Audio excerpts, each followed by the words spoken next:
Alright, moving on to the next one. What is the best name for this quadrilateral? Again, I've already, I'm going to go ahead and erase this, give myself some more room. I've already plotted these points. I'm going to go ahead and connect the dots.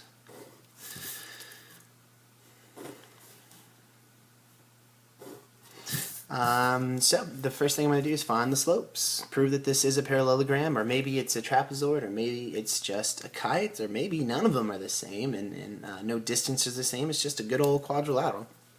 So for this first slope, I realize that it rises up. It goes from 3 to 10, so that's 7, and then it goes from -1 to 2, so that's a slope of 7 halves.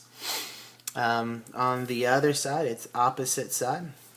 The rise is from 1 to 8, so it's a change in 7, and it goes from -8 to -6, so that's +2. And also I can see that these slopes are positive, so that helps me out. Moving on to the other set of opposite sides, the change in y, the rise, it goes from 1 to 3, so that's a change in 2. And then the run, it goes from -8 to -1, which is a change in 7. Again, you can find these slopes out by just counting. What is my rise? 1, 2. What is my run? 1, 2, 3, 4, 5, 6, 7. On this opposite side, it goes from 8 to 10. So that is my rise of +2. And then the x values go from -6 to +1. So once again, that is 2/7. So I have shown that both pairs of opposite sides are indeed parallel, so I know that it's a parallelogram. And again, you would have to write both pairs of opposite sides parallel, therefore parallelogram. And then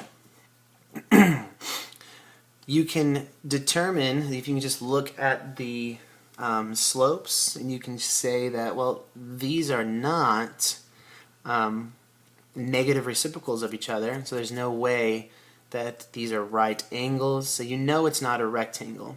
But this parallelogram could be a rhombus, so you would have to show the distances, the lengths of each side. So you could do that. I did that in the previous example, so I'm going to take a different route with this one. If I have a parallelogram, another way of showing that it's a rhombus is to show or prove that your diagonals are perpendicular. So I'm going to go ahead and choose that route. So one diagonal here in red ink, let's find this one first. I'm going to keep it consistent. So D, so I'm finding the, oh no, I'm sorry, not distance, I'm doing slope. Got to see if they're perpendicular. So slope is the change in y or the change in x. So if I'm going from -8 to 1, sorry, -8, 1 to 110, my change in y, it goes from 1 to 10, so that's a +9. And then my x values go from a -8 to a +1, so that's also a change in 9, which reduces to a +1. Now let's look at this other slope, the other slope of the other diagonal. So in blue ink, this is the slope of the second diagonal. Obviously it's negative because it's graphed, so I'm going to go ahead and draw my negative sign right now. The y values go from 8 to 3, so that changes in -5 units. And then it runs over, it goes from -6 to -1, and so that is 5. And so this simplifies down to a -1.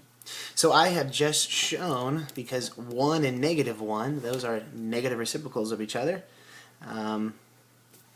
that those are indeed perpendicular. Again, you want to look at the reduced fractions. I know 9/9 doesn't look like it's a negative reciprocal of -5/5 because it's two different numbers, but it reduces down to 1 and -1, and those are negative reciprocals of each other. So I've shown that it's a parallelogram by looking at the slopes, and then I'm going to say that the diagonals are perpendicular, therefore rhombus. If you went the route of finding the length of each side, you should have gotten that d is equal to the square root of 7 squared plus 2 squared. And so each side was 49 plus 4 is 53. So the distance is the square root of 53, and it's congruent all the way around. But again, branch out and prove that they are rectangles and rhombi and squares using different techniques. So it's good to challenge yourself. So I posted this on my website. So you can do it one way, print that paper off again, and then prove it another way just to get good practice. On this last one, I'm trying to show what kind of what kind of quadrilateral this is. I'm going to go ahead and connect my dots. Start off with my slopes. So I have my slopes, change in y with change in x. It goes from a -4 to 3, so that's a rise of 7. Apparently I really like the number 7. And then my x values go from 3 to 7, and so that's a change in 4. But I can see that this is a negative slope, so I'm going to draw my negative sign. So this is -7/4, the slope on the opposite side. My change in y is from 4 to -3, so that's a -7, and then it goes from -3 to 1, so that's 4. So I've shown that one pair of opposite sides are parallel. Let's go to the other ones. Slope is, my rise is, if I go from this point to that point, it's a -1, and then a +6. But the slope is a -1/6. Looking at its opposite side, it goes from, my rise goes from a -3 to a -4, so that's a -1. And then from 1 to 7 is 6. So my slope is -1/6. So then I've shown that both pairs of opposite sides are parallel. Therefore, it's a parallelogram. Don't forget to write that and explain that, just like I did over here. That would have to be written for this problem as well. You can't let me just assume things. You have to write it out and tell me and show me. This is a parallelogram. I can see, because of analyzing the slopes even more, this is not a rectangle because consecutive sides are not perpendicular because they don't have the consecutive sides don't have negative reciprocal slopes. So it's not a rectangle, and it is not a square. So you would write that. You would say that not rectangle because consecutive sides are not perpendicular. But this still could be a rhombus, so you need to use the distance formula to show that the sides are not congruent. Or you would have to look at the slopes, like I did in the previous example, and show that they either are or are not perpendicular, whatever route you want to go. I'm going to use the distance formula. So the distance of this side over here, my change in x squared plus the change in y squared. My change in x is 4, my change in y is 7. And so the distance would have to be 16 plus 49, and gives me 65. And then I'm going to look at a consecutive side, because if the consecutive side is not congruent, then it can't be a rhombus. So I'm going to test it out. I'm going to look at the distance. Actually, I'm going to go to this side up here. So the distance of this side, I'm going to give myself my outline of the distance formula. So I know that this is the change in x and the change in y. The change in x, it goes from -3 to 3, so that is 6. The change in y is 4 to 3, and so that's 1. Don't get caught up on negatives and positive, because we know that we're squaring that value. So a -1 squared is the same thing as +1 squared. So 36 plus 1 gives me 37. So the distance of this other side is the square root of 37. So I've just shown that this can't be a rhombus because the consecutive sides are not congruent. So you would just write out not rhombus because consecutive sides are not congruent. So that's how we figure out, that's how we determine whether what quadrilateral the shape is. Again, I urge you to try different methods as well. Alrighty, we just got done talking about determining the best name for a quadrilateral. We did 3 examples, and we went different routes and chose different techniques. And so again, I highly suggest that you practice that. Print this off again and try new ways. You're going to need to be able to do that on the test. For the next page, you have where we're trying to determine the 4th vertex. The first one, it tells you that it is a parallelogram, so we know that opposite sides need to be parallel.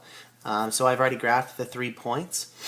For these, when you're dealing with a parallelogram, and only a parallelogram, there's multiple correct answers. It depends on, well, where do you see that 4th vertex? So some of you may see it that it should be in this region over here, and so you would create that.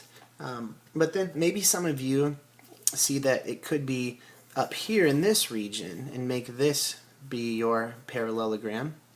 And then there's others that may see it over here, where that 4th vertex can be here, and just as long as the opposite sides are parallel, you're good to go. So choose one way and then execute that. So I know that both pairs of opposite sides need to be parallel, so we're just gonna, this is an application of the slope formula. I'm gonna go ahead and assume, I'm gonna choose that the 4th vertex is here in the bottom right. So the distance and slope that I use to get from this top left vertex to the top right vertex is going to be identical. It's going to be the exact same as I go from the bottom left vertex to the bottom right vertex. So what I'm going to do is I'm going to figure out, well, how am I getting from this top left vertex to the top right? So just looking at slope. And I notice that my slope is, well, I rise up 2 units as I go from 3 to 5, so 2 units, and then I run over in a positive manner 1, 2, 3, 4, 5, 6. And so I'm going over a positive 6 units to the right. So my slope is 2, 6. And so I'm going to mimic those exact moves for this bottom left vertex to figure out where my bottom right vertex is. You need to do exactly the same. Pretty much what you're doing is you're creating 2 congruent triangles. You're ensuring that they have these 2.